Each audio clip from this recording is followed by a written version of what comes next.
Hi, my name is Maverick Evans, and today we're going to be taking a look at one-star reviews of one of my favorite books, Crime and Punishment.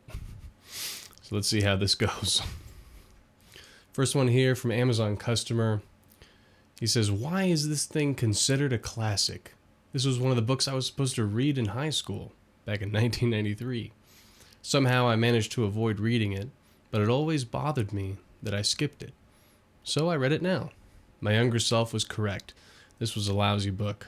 I struggled to get through it from beginning to end. I fail to understand why anyone would publish it, much less force school kids to read it." Well, dude, I guess it's a bummer that you had a hard time getting through it, but I'm really glad that you tried to give your younger self the benefit of the doubt, and you were like, maybe I just wasn't in the right place. Maybe I wasn't old enough to enjoy the book, and you gave it another try. That's something that I feel like most people who end up not liking a book won't do. They won't give it a second try, and I honestly don't even think you should. I think that if you pick up a book that you don't like, you should probably just set it down. So good on you for picking it up and giving it another try, I guess. Even though he's totally can find nothing redeemable about it whatsoever, so I guess it wasn't to his benefit. Red says, "Dull. It took me ages to get through this book. The narration is dull, and the story, although a classic, is long-winded and incessant. What's probably been over 2 years of trying to go through the book finally finished." Like I said earlier, if you pick up a book and you don't like it, just set the thing down. Give it away to a friend, or put it in a Goodwill, or I don't know, don't burn it, but hand it off to somebody who might enjoy it a little bit more than you. There's no use in wasting your time trying to read a book that you're just slogging through and you hate. And I know that there is a difference between reading a book for enjoyment and reading it for some other reason, like information or some particular beneficial experience. If you're not getting anything out of it, why are you going to put up with it? Just so you can write your poorly written 1-star Amazon review? I mean, I don't know why. I like that this person concedes that it's a classic. And it is a bit of a long book. It has some size to it. It's longer than some and shorter than others. So, tedious, says Bran. So tedious. I don't even know what to make of that. Tom Blake says, "Boring. Have to be a geek to understand this." Yeah, I agree, Bran. Or Tom. I agree. You do have to be a geek. Unfortunately, I guess. I don't know. Carol Neal. She reiterates 1 star. In case you couldn't see the 5-star rating up above the title, she's saying it again.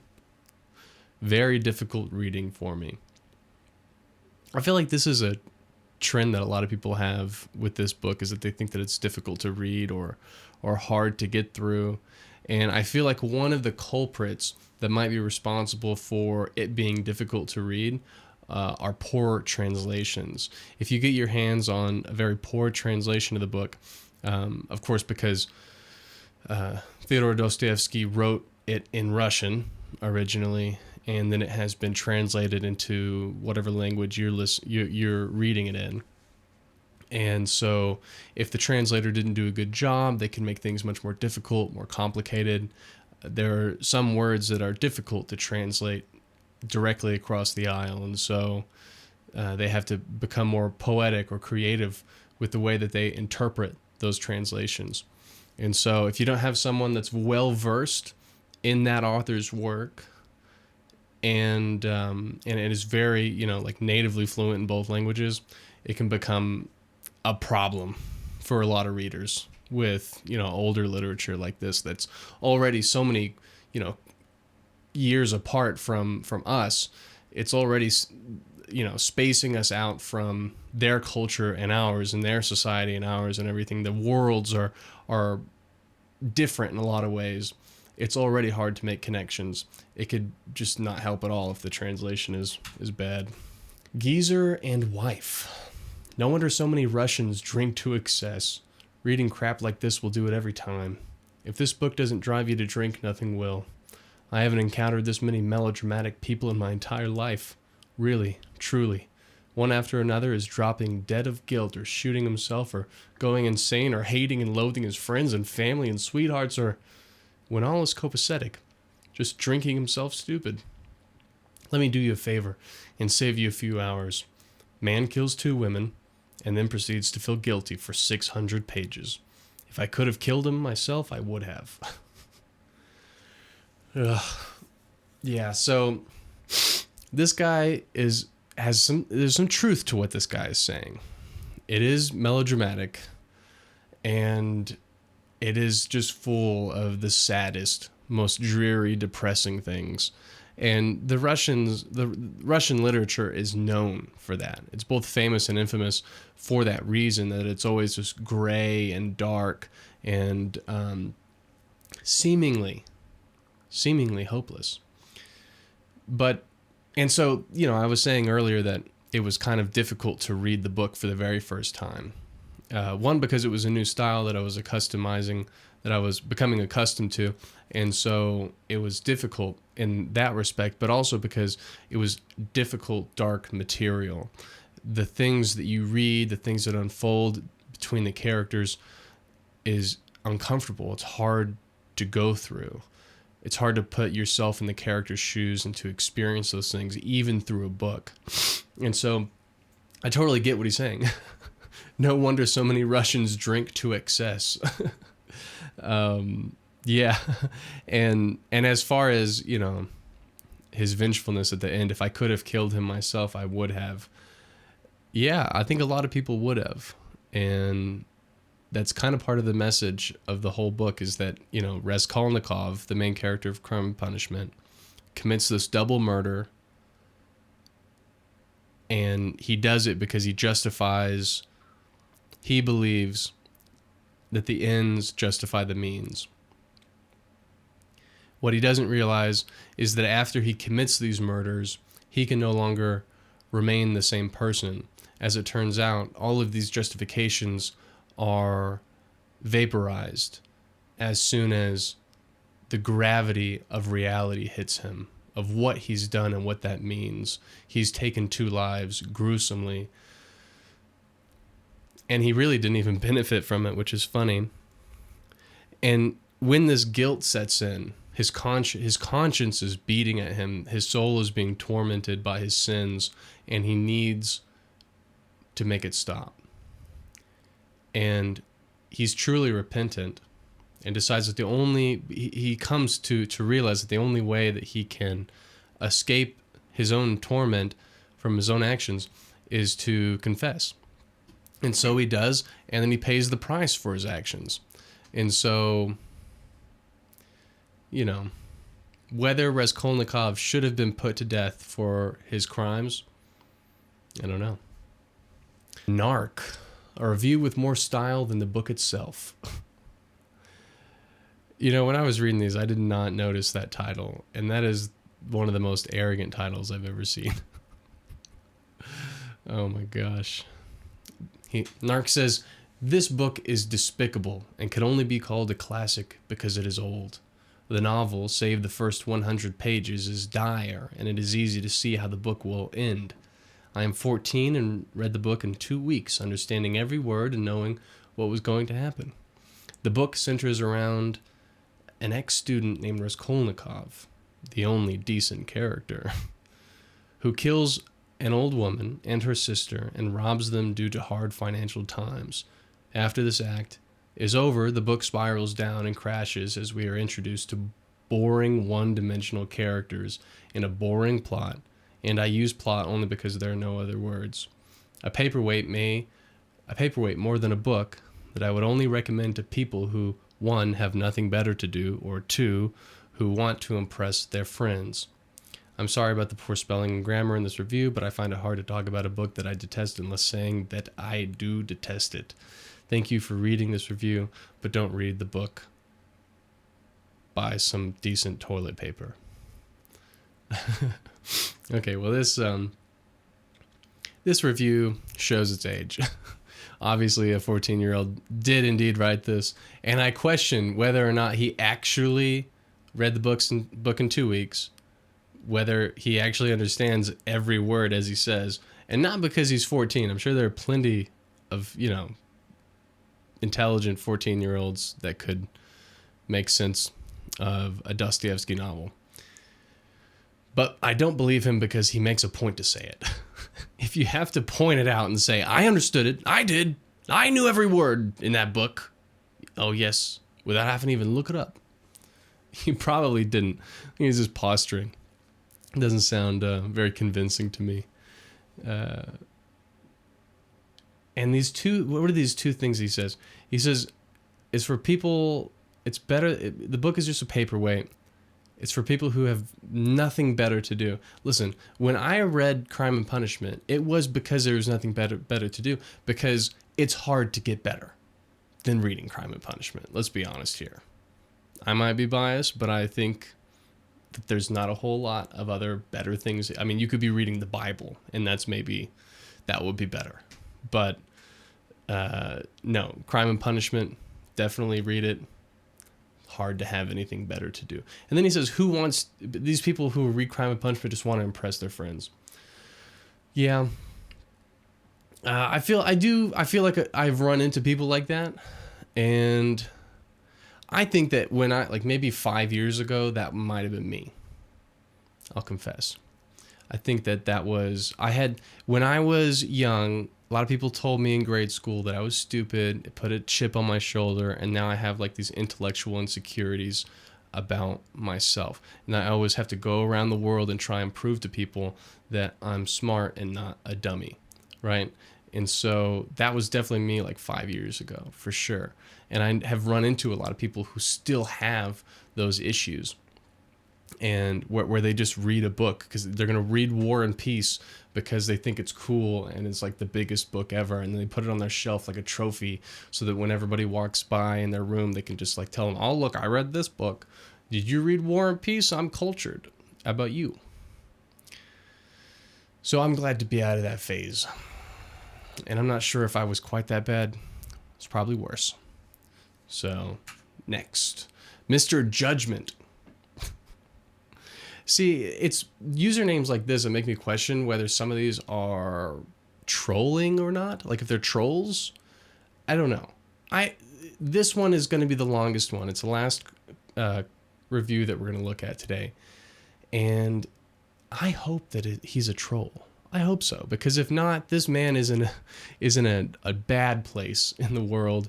He is bitter and resentful, and someone needs to say a prayer for this man. Someone needs to pray that this guy gets a girlfriend or a new dog or a really nice hobby to occupy his time, because writing these lengthy, angry Amazon reviews is probably not good for his health. Okay, so Mr. Judgment says, rubbish. The plot of Crime and Punishment is about a man who murders a rather mean woman and gets away with it. But the man's guilty conscience won't let him rest, and he is continually tormented in his mind. Finally, he confesses the murder and is sent to prison. But in admitting his guilt and accepting his punishment, his soul is healed. And though still imprisoned, he is able to accept the love of his girlfriend, who will be waiting for him when he leaves prison. The theme of the story is that anyone can be redeemed by acknowledging the wrong they did and accepting the consequences. With their soul cleansed, they will be free to accept and experience love and joy. So he pretty much hit the summary right on. And I don't know who in their right mind wouldn't be down to read a story like that. That's cool. That is amazing. That's death, rebirth. This is the Phoenix. It's someone undergoing this major change, and their character is completely altered for the better. And they pay the consequences of their actions, and they survive the payment. Sometimes people make mistakes. They, do something that costs them their life, ultimately. And maybe they pay the debt, but it was a deadly payment. And Raskolnikov lost 16 years of his life for some wretched, awful One of the worst things you could ever do is literally just axe murder 2 people. And yet, he paid the price that was put on him. His government placed 16 years on him, and he paid it. And not only did he sit in that prison for 16 years, but he did it with a repentant heart. And he turned toward Christ and was able to embrace a new way of living, a new total being. His attitude is completely changed for the better. So I don't know who would not be into a story like that.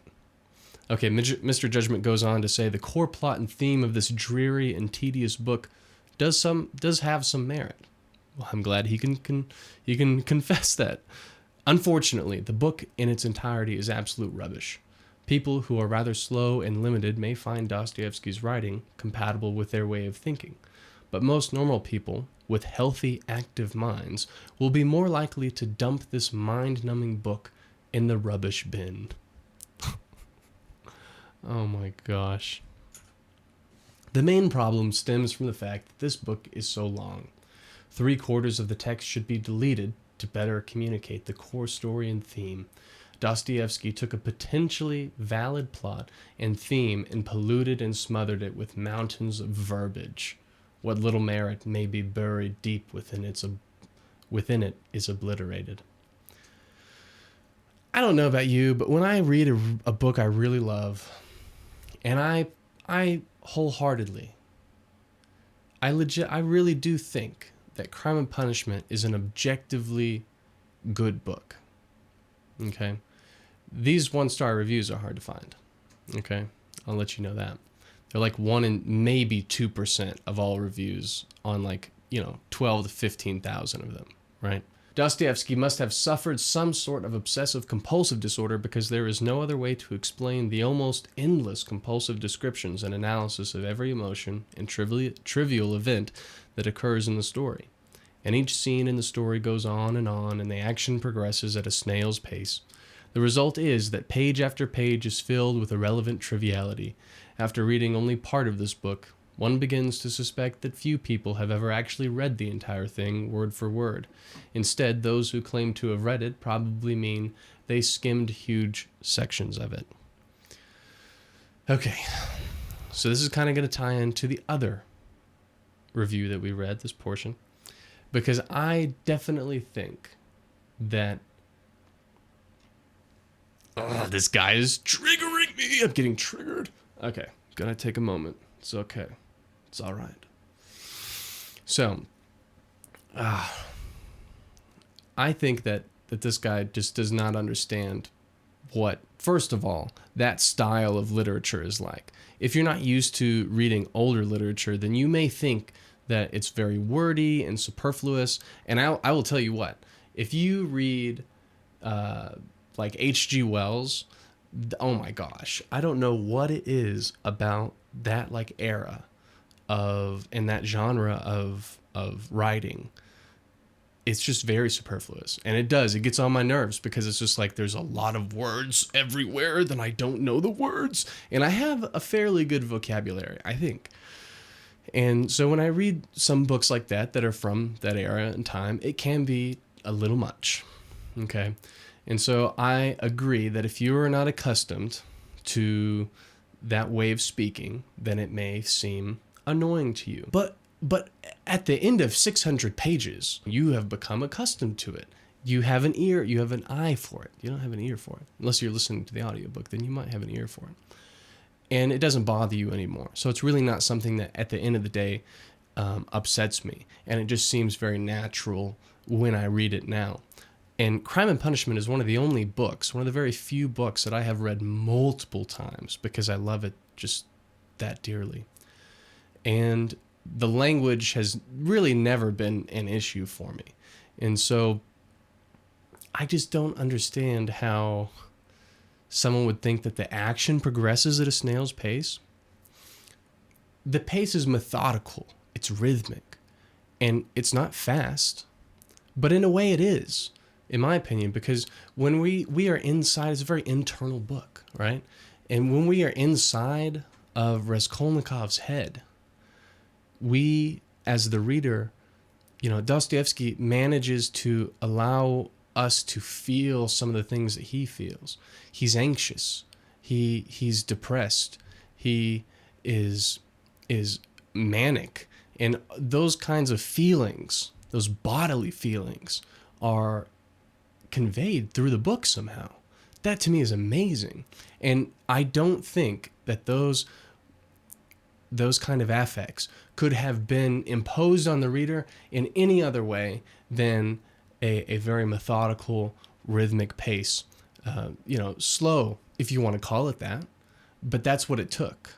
And that was the great result of Crime and Punishment, is allowing you to join in on that person's viewpoint of the world.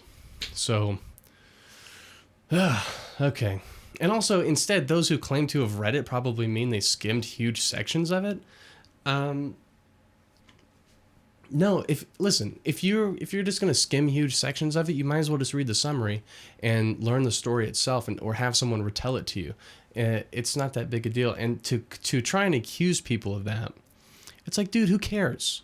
Who cares if they skimmed the huge sections of it? Do they know the story? Do they know it? Do they enjoy it? Do they love the story? Are they not big readers? I don't know what you're trying to throw shade at people here for. All right, we go on.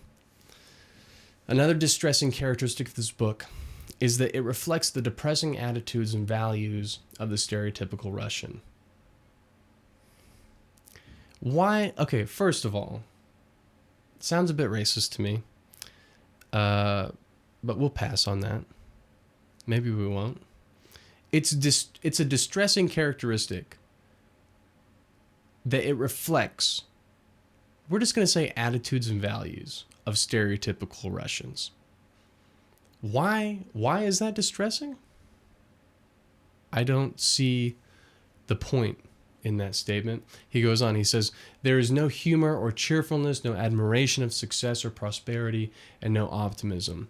And heroes, instead of being winners, are suffering victims of tragedy. Well, I'm sorry that you were looking for humor, cheerfulness, admiration, success, and prosperity, and optimism in a book called Crime and Punishment, written by Fyodor Dostoevsky, part of the Russian literature that is infamous for being dark and gloomy and depressing.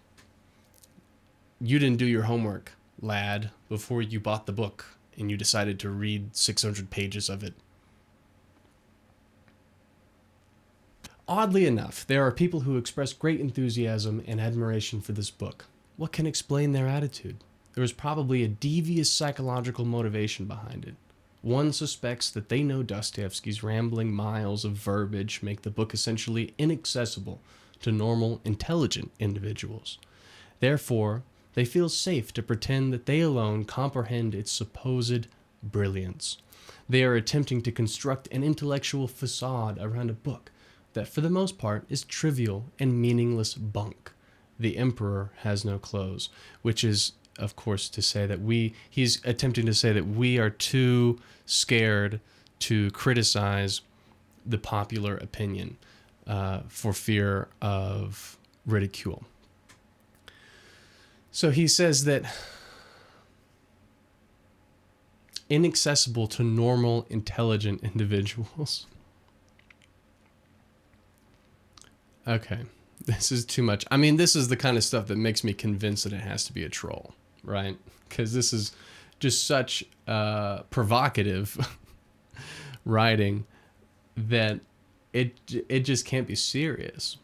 Honestly, I mean, I don't know how an individual could have come to these conclusions and these opinions, these vehement opinions about Crime and Punishment, if they had actually read it.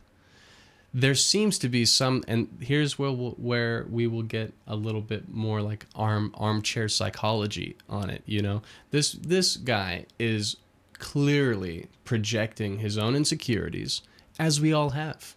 As I said before, I have my own, childhood intellectual insecurity, as this guy clearly still has. And you might, go through the process. You know, at first you have the problems and you're really scared. You're trying to convince everybody that you're smart. And then you try to make your way out of that camp and you realize that the meta instead of convincing everyone that you're smart, is to try and convince everyone else that they're stupid for trying to be smart. So because people are trying to embrace these classic legendary novels, they are not intelligent individuals. Wrong. You enjoy whatever books you want, okay? If you like the books, you turn those pages, you read them, you read whatever you want, however long it takes you, however way you want to do it. And don't let anybody tell you that you can't do that in the way you want to do it, okay? Because it's different for everybody. So if I want to read Crime and Punishment, by golly, I can read Crime and Punishment. And if you want to spend the rest of your life reading the Divergent series, then all power to you. Although that's not something that I would do, because I'm not into YA. But I know it's just not my thing. It might be your thing. The truth is, the supposed admirers of this book are playing a charade in an attempt to impress others. But don't be fooled by them into wasting any time with this toxic, life-sapping book. Well, this has been 1-star reviews of a book that is one of my favorites, Crime and Punishment. I hope that you guys enjoyed, and if you guys have any comments about these reviews, leave them for me. I want to hear about them. So, and this was a long one, so thank you so much if you made it to the end of the video. Thank you for your time, and I'll see you later.